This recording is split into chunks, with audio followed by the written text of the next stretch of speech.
ka-church, tara na nga at samahan niyo ako. Bibili tayo ng murang pho sa baba. Ang goal nga natin ngayon mga ka-church ay babayaran natin sila ng small bills. At titingnan natin kung ano yung magiging reaction nila. At syempre, nag-prepare na ako niyan. Kasi nga naman mga ka-church, tingnan nyo naman, sino ba namang matutuwa sa ganitong pera? Kahit ako ayoko nito. Kaya, ipapamigay ko na sa kanila. I mean, ibibili ko na. Para wala na ako nito. Tara na mga ka-church, samahan niyo ako mga oras.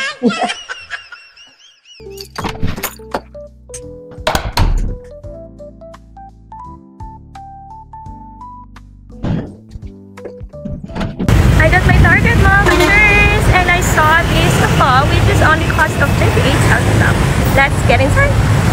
Here is the name of the store. Hi, xin chào. Can I buy some pho? How much is it? Bao nhiêu? 38. 38. So I have money here. Wait a moment. You can. I want to see her.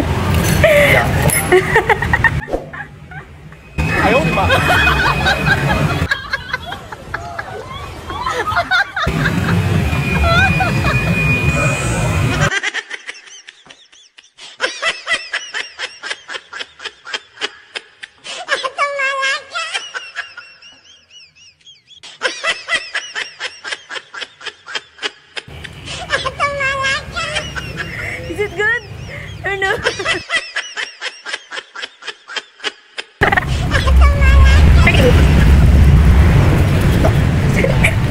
Okay, is that it now?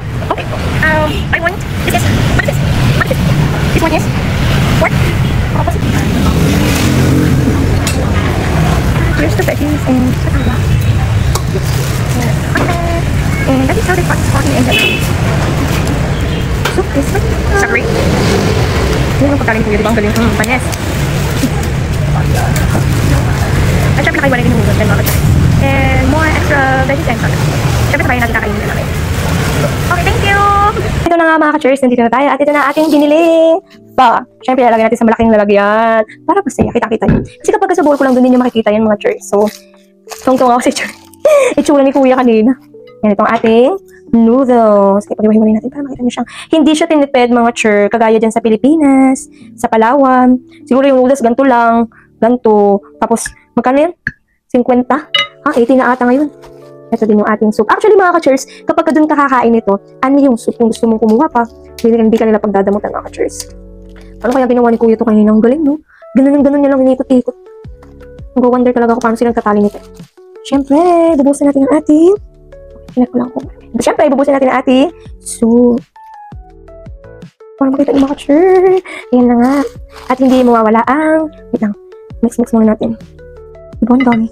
Hindi mawawala ang minamahal natin mga gulay. Ito nga mga ka-church sa Pilipinas, ito, yung mint leaves, hindi siya kinakain dyan. Pero dito sa Vietnam mga ka-church, ako, kasama siya sa pagkain. At talagang tinatangkilik ng mga Vietnamese yung pagkain ng ganito. Ano be? Ano? Oh, sige magdahon ka din. At ito mga ka-church, di huwag ka dyan, ang gulo mo naman anak. Papa niyo, mag-vlog si mami, ipapansin. Ito mga ka-church, alam niyo ba kung ano tong halaman na ito? Matagal ko na itong kinakain mga ka-church, pero hindi ko matandaan kung anong halaman. Hindi ko maganda. Nainitan eh. Ito mga ka-church, parang damo man to sa ano? Stay there. Okay, yung chair, oh, anong damo to? Pero masarap to chair, in fairness. And this one, oh, titigan yung mabuti. Hindi ko rin alam kung ano to, pero paborito ko din itong mga to. Masarap nga itong mga ka-church. Siyempre, nalagyan natin yung mga gulay para naman worth it yung lasa. Tsaka gusto ko talaga yung mga veggies nila din. Medyo masarap. Hindi medyo masarap. Masarap naman talaga mga ka-church. And of course, kapag kakain ka ng pho, mga ka-church, kailangan mo to. Hindi ko nga alam paano yung iba kumakain din nila nilalagyan nito. Pero na-discover ko lang din yan nung kumakain nga ako. Tapos nakita ko yung mga locals. Bakit ang ino pinalalagay nila? Parang, eto lang kasi, masarap na siya. Pero kapag nilagyan mo ito, mas masarap siya mga ka-church. So, pag pumunta ka ng Vietnam, excite. Yan ang dapat mong abangan. Charot. Ito ang dapat mong tikman. Ito, garlic. Di ba may pa-garlic pa sila? Hindi yung pagkakap. Pero parang ano nito, shortcut ng paano pagtanggal ng ano eh. Tara na, yan. Natin ang ating garlic.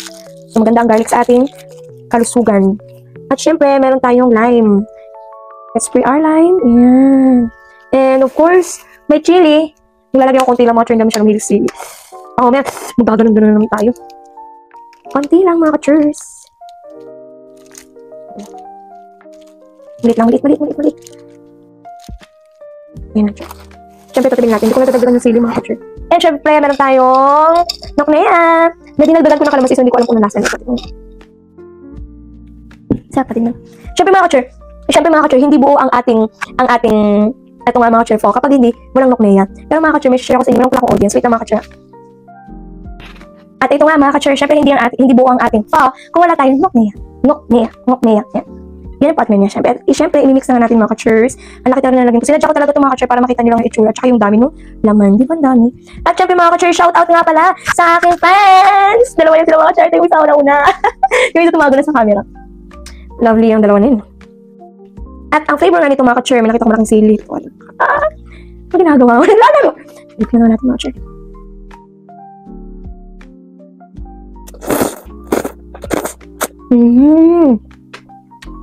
Hindi ba siya ang fully sa bit ng mga church? Pero pa nawawala ang ating tubig.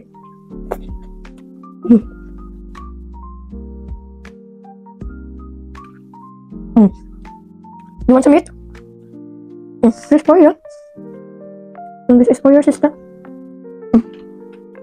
Share natin yung blessings.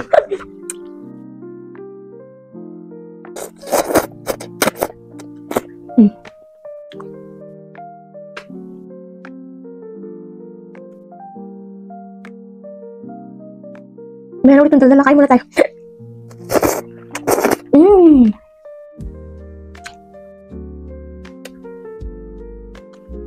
Kapag sa mga siya.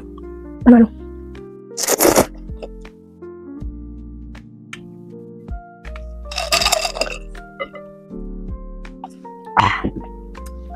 Panghigop ng sabaw. Kasi pag kutsara, parang hindi naman bagay sa lalagyan ko. Mga ka-church, dito na tayo. Paplastic pa ba ako? Nandito naman ako sa bahay. Charot. Joke naman kasi ngayon lang to.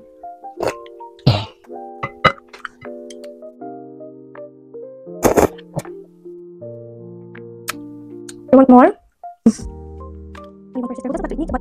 Look at it.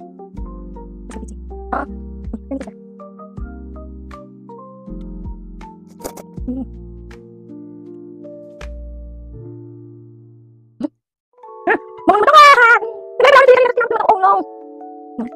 Tawag dyan? Ano? Look, I can feel it. Lamig ito. Pero na.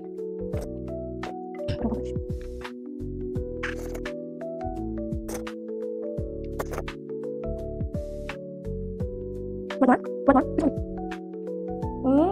So sweet. What?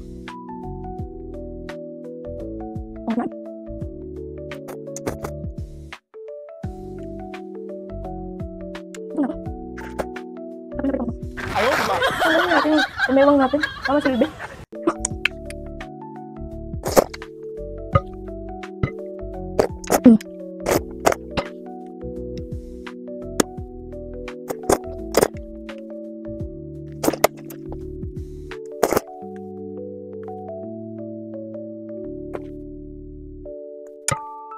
Ano nga? Hindi siya.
Ano ba ang wak na yak? Nokmeya. Ang nokmeya. Ay, ang nokmeya. Sa mga nagtatanong ko ano nga ba ang nokmeya? Ang nokmeya ay isang sugarcane juice na nilalagyan nga nila ng kalamansi. Pero minsan gusto ko medyo maasim kaya dinadagdagan ko ng kalamansi. Perfect. Perfect silang tandem. Sana sa tawag galit. Chokot na kasi chokot sa akin. Basta chokot sa inyo! Sorry, darn. Sa susunod nga mga ka-churs, ang ating namang kakainin ay ibang traditional food ng Vietnam. Kaya abangan ninyo ang ating susunod na food. Hak mga ka-churs!